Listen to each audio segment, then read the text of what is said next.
le podcast Qu'est-ce donc Doc, le podcast du projet ADOC mené par la FEMAS Hauts-de-France concernant la thématique cancer. Ce podcast a pour objectif de présenter les dispositifs et les acteurs du territoire mobilisés sur la thématique cancer et d'identifier les missions de chacun.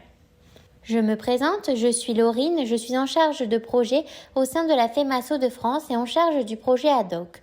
Aujourd'hui, j'ai le plaisir d'être en compagnie du Dr Forzi, directrice médicale du CRCDC, Centre régional de coordination des dépistages des cancers en Hauts-de-France et coordinatrice de l'étude MyPEPS pour la région, et du Dr Laurent, radiologue, chef de pôle de radiologie au Centre hospitalier de Valenciennes. Dr Laurent et Dr Forzi nous parlent de l'étude MyPEPS. Docteur Forzi, bonjour. Pouvez-vous nous parler de l'étude MyPEPS? Qu'est-ce que l'étude? Que signifie donc le mot MyPEPS? Alors bonjour, MyPEPS, ça veut dire My Personal Breast Screening, ça veut dire mon dépistage personnel ou mon dépistage du cancer du sein personnalisé. Vous voyez que le nom de l'étude est en anglais, donc ça signifie que c'est une étude internationale.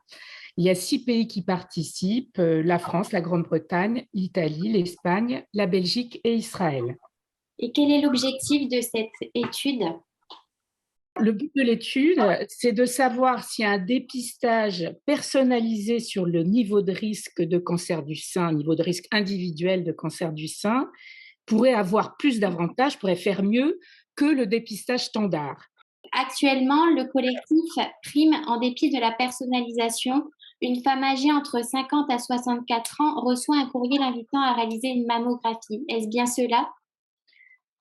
Alors oui, enfin, c'est 50 à 74 ans. Et oui, c'est vrai que depuis les années 2000 environ, en France et en Europe, on propose un dépistage identique en fait à toutes les femmes. Le seul critère qui compte, c'est celui de l'âge. Ça veut dire qu'entre 50 et 74 ans, on leur propose un dépistage tous les 2 ans, et avant 50 ans, on ne leur propose rien de façon systématique. Et quelle est la singularité de cette étude MyPEPS par rapport au dépistage organisé? L'idée, c'est que chaque femme est unique et a ses propres facteurs de risque génétiques, liés au mode de vie, liés à l'exposition hormonale, en fait, etc. Et la question, en fait, à laquelle on veut répondre par cette étude, c'est est-ce qu'on pourrait faire mieux en personnalisant le dépistage en fonction du risque individuel de chaque femme, c'est-à-dire en adaptant la fréquence et les modalités des dépistages selon le profil de risque individuel de chaque femme. Et on estime que cette stratégie devrait permettre d'améliorer l'efficacité du dépistage et aussi d'en diminuer les inconvénients. Pouvez-vous nous citer un peu plus précisément les critères d'éligibilité de ces femmes? Alors, toutes les femmes entre 40 et 70 ans qui n'ont pas eu d'antécédents personnels de cancer du sein ni lésions atypiques et qui ne sont pas identifiées comme étant à haut risque peuvent participer à l'étude MyPEPS. Il faut bien sûr qu'elles soient domiciliées dans un département qui participe, mais pour les Hauts-de-France, il n'y a pas de problème parce que tous les départements des Hauts-de-France participent. Et il faut qu'elles acceptent de s'engager à suivre le protocole qui leur sera attribué, parce qu'en fait, il y a un tirage au sort. Les femmes qui participent, elles sont tirées au sort soit dans le groupe standard, soit dans le groupe où le dépistage sera personnalisé sur le risque. Et il faut donc qu'elles acceptent à l'avance de suivre le protocole pendant les 4 ans que dure l'étude. Si nous avons bien compris, donc les femmes les plus exposées au risque de cancer du sein seraient plus suivies que celles moins exposées dans cette étude. Est-ce bien ça, docteur Laurent? C'est effectivement le but principal de l'étude, de proposer une stratégie de dépistage qui est adaptée au risque personnel de développer un cancer du sein, qui est divisé en 4 catégories dans le cadre de l'étude. D'abord, le risque très faible, et dans ce cas-là, on a une mammographie tous les 4 ans. Le risque intermédiaire, et on a une mammographie à faire tous les 2 ans. Le risque élevé, une mammographie qui est faite tous les ans. Et le risque très élevé, puisqu'on a une mutation génétique type gène BRCA, donc des composantes familiales, où là, on a une IRM et une mammographie qui est à réaliser tous les ans. Donc cela permet de mieux faire les examens d'imagerie, notamment les mammographies, qui sont un examen irradiant, malgré les diminutions des doses délivrées avec les appareils de nouvelle génération, les mammographes numériques capteurs plan. Et un autre objectif, c'est de proposer une stratégie de dépistage personnalisée pour la tranche d'âge 40-50 ans. Et peut-on faire mieux? Est-ce que chaque femme est unique et présente plus ou moins de facteurs de risque? Comment on peut évaluer comment varie ce risque? Alors, effectivement, hein, faire mieux, c'est le but de l'étude. Le risque de cancer du sein, il est multifactoriel. Il y a d'abord une composante génétique, qu'elle soit héréditaire ou non, une composante anatomique également, notamment la densité mammaire, et donc ce sont des données qui sont connues lorsqu'on a fait un premier examen mammographique.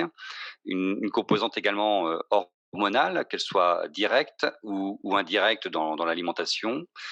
Des antécédents particuliers tels que des irradiations dans l'enfance vont entraîner un surrisque de cancer du sein. Et enfin, des facteurs de risque qualifiés donc d'environnementaux qui sont quand même néanmoins très importants, hein, notamment l'alcool et le tabac, et les règles de vie, donc l'exercice physique, etc. Cette étude est une étude internationale et est-ce que vous recherchez encore des participantes? Quel profil recherchez-vous, docteur Forzi? Alors, nous recherchons en effet des participantes, nous manquons de volontaires. Il y a eu une chute importante des inclusions dès le premier confinement en mars 2020 et depuis, on a pris beaucoup de retard. Donc, le temps des inclusions a été prolongé jusqu'en avril 2003, alors que normalement l'étude devrait déjà être finie, enfin, la période des inclusions devrait être terminée. Et donc, il nous faut impérativement 4 500 femmes volontaires pour participer à l'étude d'ici le mois d'avril 2023. Donc, nous sommes en recherche de volontaires.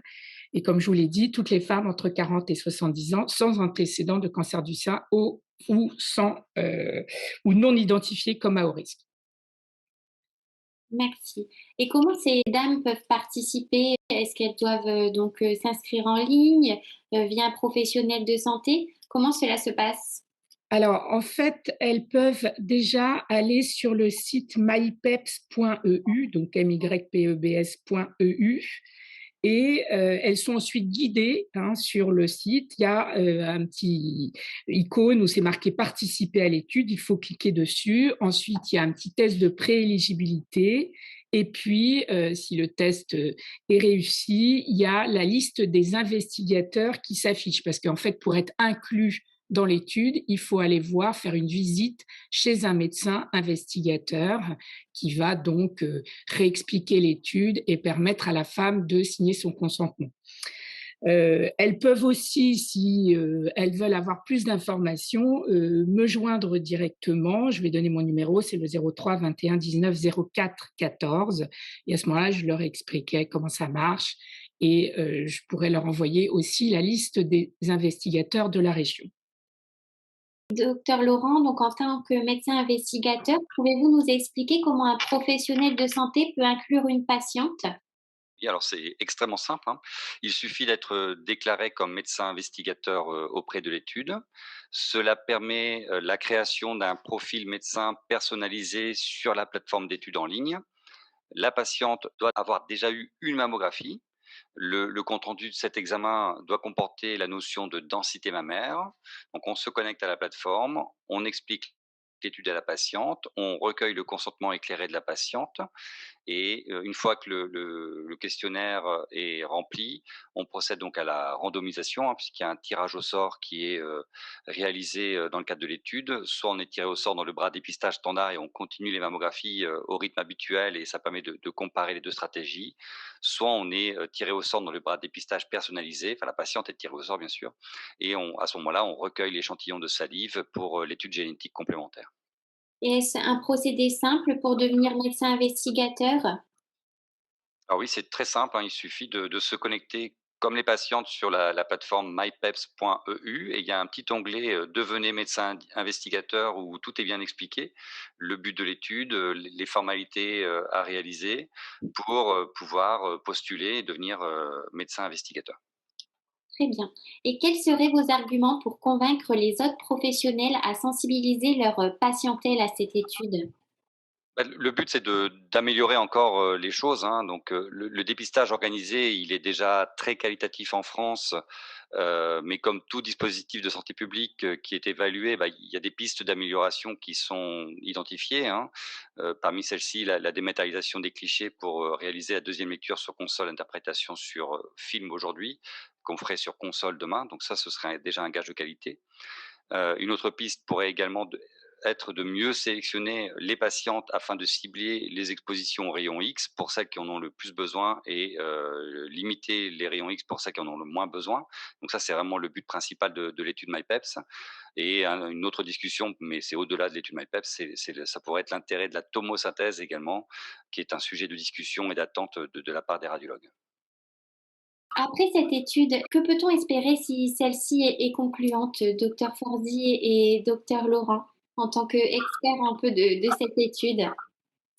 Si cette étude MyPeps démontre en effet l'efficacité d'un dépistage stratifié sur le risque individuel de cancer du sein, si ça démontre que ça fait mieux que le dépistage standard et qu'en plus c'est acceptable pour les patientes parce qu'on ne l'a pas dit, mais il y a en parallèle une étude d'acceptabilité qui est menée pour savoir si la connaissance de son niveau de risque de cancer du sein, c'est quelque chose d'acceptable pour les femmes ou si c'est quelque chose de difficile. Donc, si ces deux études en parallèle sont concluantes, on s'orientera sans doute vers une modification de la stratégie de dépistage du cancer du sein à l'échelle européenne. En fait, on peut dire que cette étude, elle prépare les futures recommandations du dépistage du cancer du sein à l'échelle européenne. Oui, alors moi je compléterai, aussi, par l'intérêt de l'étude, hein, pour la tranche d'âge 40-50 ans. Parce qu'aujourd'hui, il y a un dépistage qui est pratiqué sur prescription, par des médecins traitants ou des gynécologues, du fait du nombre important de cancers du sein dans la tranche d'âge. Néanmoins, on ne sait pas bien dire scientifiquement à quel âge il faudrait, commencer ce dépistage et à quelle fréquence il faudrait le réaliser puisque, l'incidence de la maladie est différente dans cette tranche d'âge-là que dans la tranche d'âge 50-74 ans et donc c'est important de savoir un peu mieux sélectionner les patientes pour leur proposer une stratégie qui soit adaptée en fonction de leur risque personnalisé. C'est vraiment aussi un grand espoir.